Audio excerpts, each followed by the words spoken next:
Buongiorno cari amici, benvenuti anche oggi alla piccola pillola del vostro Marietto veneziano.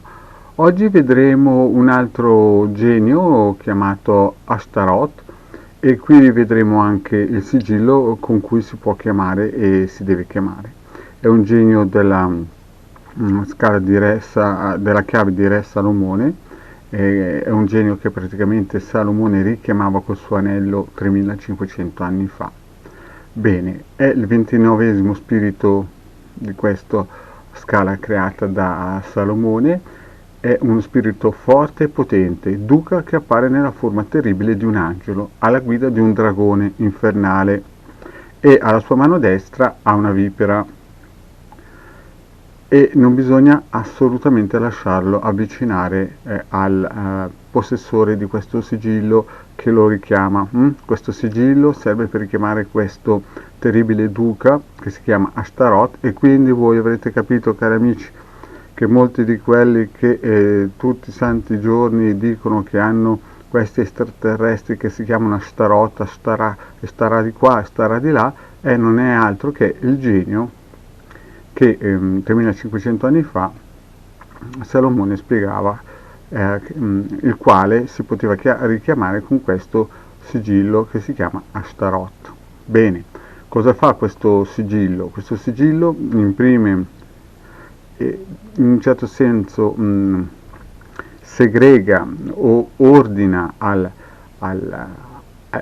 genio di essere sottoposto alle nostre forze. Come già spiegato in altre pillole, per poter attivare questo genio però bisogna essere protetti dentro un cerchio magico, avere tutta l'attrezzatura e la conoscenza di un operatore di alta magia operativa. Non è che uno può prendere questo sigillo e poi pensare che Ashtaroth gli sia sottomesso. Capite anche voi che io faccio solamente vedere questi sigilli per far capire che esistono questi geni hanno dei nomi, in questo caso qui è Ashtaroth, e si possono comandare.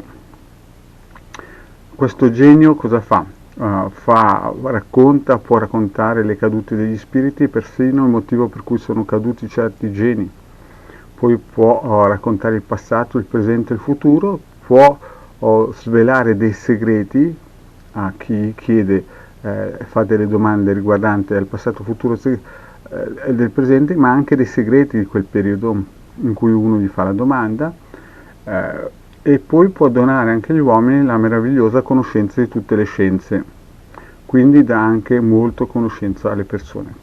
Quanti geni governa? Governa ben 40 legioni di spiriti e questo sigillo bisogna sempre indossarlo sul petto quando si fanno le operazioni magiche, se no Ashtaroth non apparirà mai. Poi un'altra cosa importante è che questi geni praticamente si evocano, no?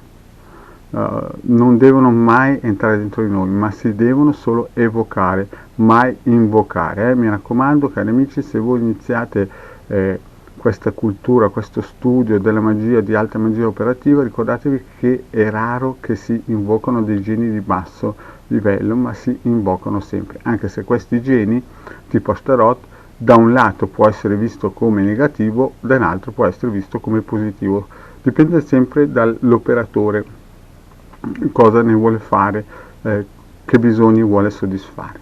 Bene, cari amici, e detto questo vi faccio vedere qui in sovraimpressione Ashtaroth, e detto queste poche parole vi invito quindi a seguire le prossime pillole dei nuovi geni sigilli che farò vedere appunto di questi geni, e vi invito a iscrivervi al canale di Hildegard o Marietto Veneziano.